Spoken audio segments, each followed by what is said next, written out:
TDP నాయకుల చేతిలో దాడికి గురైన వైసీపీ యువజన విభాగం నాయకులు పి. సాకేశ్ రెడ్డిని వైసీపీ జిల్లా అధ్యక్షులు కాకాని గోవర్ధన్ రెడ్డి, వైఎస్ఆర్ కాంగ్రెస్ పార్టీ నెల్లూరు నగర నియోజకవర్గ ఇన్ఛార్జ్ ఎమ్మెల్సీ పర్వతరెడ్డి చంద్రశేఖర్ రెడ్డి పరామర్శించారు. దాడి వివరాలను అడిగి తెలుసుకున్నారు.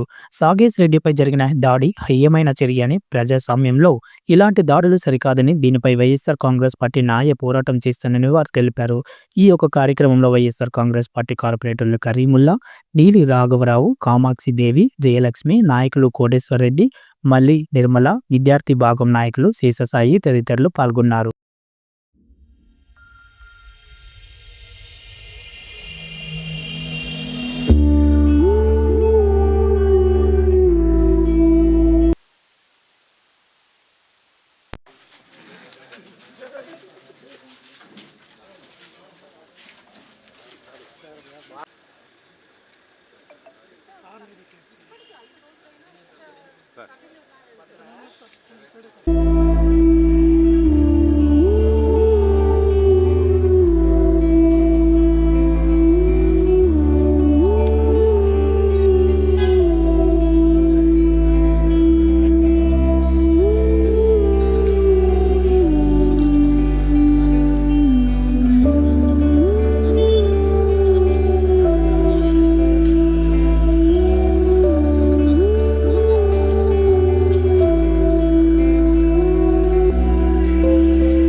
సంబంధించినటువంటి యువజన విభాగం లీడర్ సాకేష్ మీద జరిగినటువంటి దాడి చాలా బాధాకరం. 4 రోజుల క్రితం తన మీద గండవరంలో తెలుగుదేశం పార్టీకి చెందినటువంటి కొంతమంది 5 మంది రాడ్డులు, పెద్ద కర్రలతో తన మీద విచక్షణారహితంగా దాడి చేసినారు. నేను ఆ తర్వాత రోజు అసెంబ్లీ సెషన్స్ అయిపోయిన తర్వాత రోజు వచ్చి తను చూసినప్పుడు రక్తగాయాలు. అంటే ఇవన్నీ కూడా ఇప్పుడు పెద్దలు గోవర్ధన్ రెడ్డి గారు చూపించినటువంటిది. తల మీద ఇంత దారుణంగా తల పగిలి, ఇక్కడ కణితి మీద ఫ్రాక్చర్ అయ్యి, ఇటువంటి పరిస్థితుల్లో ప్రాణాపాయమైనటువంటి స్థితిలో తన మీద అక్కడ దాడి జరిగినప్పుడు, అక్కడ ఎవరు కూడా మనుషులు లేకున్నా కూడా తను ఒంటరిగా అక్కడ మళ్ళీ ఇంకొక వెహికల్లో తను నెల్లూరు దాకా రావడం, అపోలో హాస్పిటల్లో చేరడం, ఇంత పెద్ద ఇష్యూ. అంటే ఇక్కడ రక్తగాయాలతో ఏ విధంగా అపోలో హాస్పిటల్లో జాయిన్ అయినాడు కూడా తెలుస్తూ ఉంది. సో ఇటువంటి పరిస్థితుల్లో సుమారుగా తల మీద 15 కుట్లు వేయడం కానీ, వీపు మీద అంతా కూడా ఆ కర్రలతో కొట్టినప్పుడు వీపంతా కూడా కమిలిపోయింది. ఈ విధంగా దాడి చేయడం అన్నది ఎంతవరకు సమంజసం? అంటే ఒకవేళ ఏదైనా ఇష్యూస్ ఉన్నప్పుడు పోలీస్ స్టేషన్లో మీరు పెడతా ఉన్నారు, సోషల్ మీడియాలో చిన్న పోస్టులు పెట్టినా కూడా వైఎస్ఆర్సీపీ నాయకుల మీద, కార్యకర్తల మీద కేసులు పెడుతున్నారు. పెట్టండి, మా మీద కూడా పెట్టండి, సాకేష్ మీద కూడా పెట్టండి. మేము తప్పకుండా కూడా అతనికి అండగా ఉంటాం. తప్పకుండా అతను గుడిపించుకున్న దానికి న్యాయబద్ధంగా ఫైట్ చేసి తీసుకొచ్చుకుంటాం. అంతేగాని ప్రాణాలు పోయేటట్టుగా కొట్టడం ఏంటి? ఈ విధంగా దీన్ని ఉపేక్షిస్తే నెల్లూరు ప్రజలు కానీ, మీడియా కానీ, అందరూ కూడా పెద్దలందరికీ కూడా ఇదే తెలియజేస్తూ ఉన్నాం.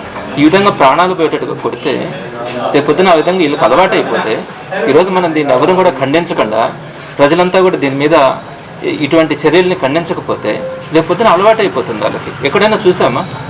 ఎప్పుడైనా కూడా నెల్లూరు జిల్లాలో ఈ విధంగా మారణాయుధాలతో దాడి చేయడం, ఒక మనిషి చచ్చిపెట్టేట్టుగా వైఎస్ఆర్సీపీ లీడర్స్ పరిస్థితి ఈ విధంగా ఉంటే చిన్న కార్యకర్తల పరిస్థితి ఏ విధంగా ఉంటుంది? సో ఇది చాలా బాధించినటువంటి విషయం.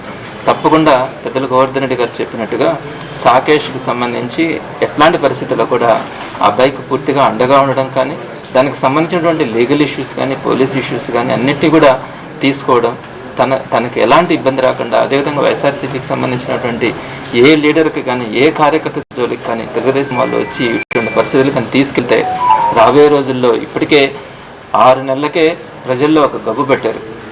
ఇటువంటి దాడులు చూస్తే నెల్లూరులో అసహించుకుంటారు. నెల్లూరు ప్రజలు ఎప్పుడూ కూడా సున్నిత మనస్కులు, పద్ధతిగా వెళ్ళాలనుకుంటారు. నిజంగా మారణాయుధాలతో దాడి చేయడం ఏంటి? మనుషులను చంపాలనుకోవడం ఏంటి? ఎంతవరకు సమంజసం? మీ పార్టీలో చేరకపోతే చంపేస్తారా?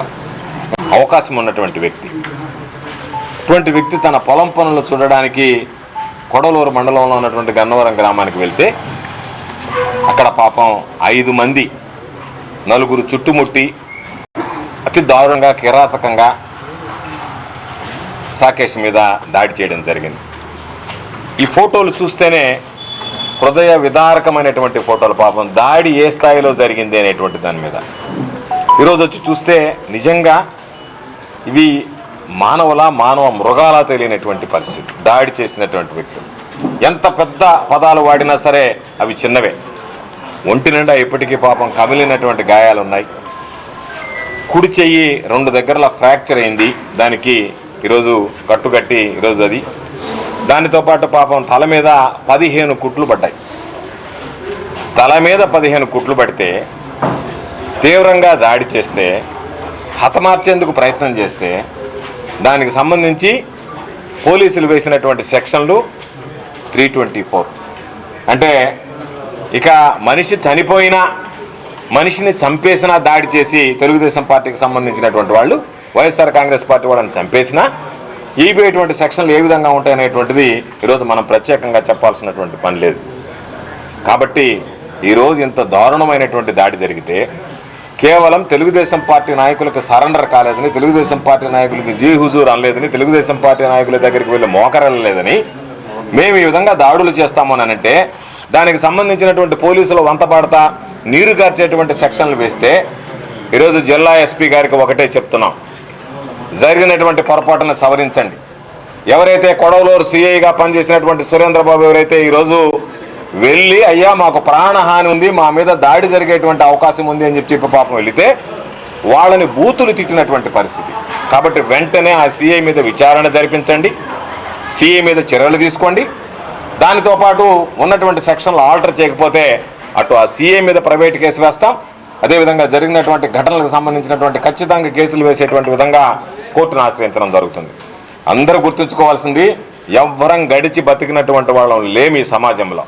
నిన్నటి వరకు వైఎస్ఆర్ కాంగ్రెస్ పార్టీ అధికారంలో ఉన్నది, ఈరోజు తెలుగుదేశం పార్టీ కూటమి ప్రభుత్వం అధికారంలో ఉండొచ్చు, రేపు మరలా కూటమి ప్రభుత్వం ఏ విధంగా పనిచేసింది అనేటువంటిది గడిచినటువంటి 5 నెలల్లోనే పెదవి విరిచేటువంటి పరిస్థితి ఏర్పడింది ప్రజలు.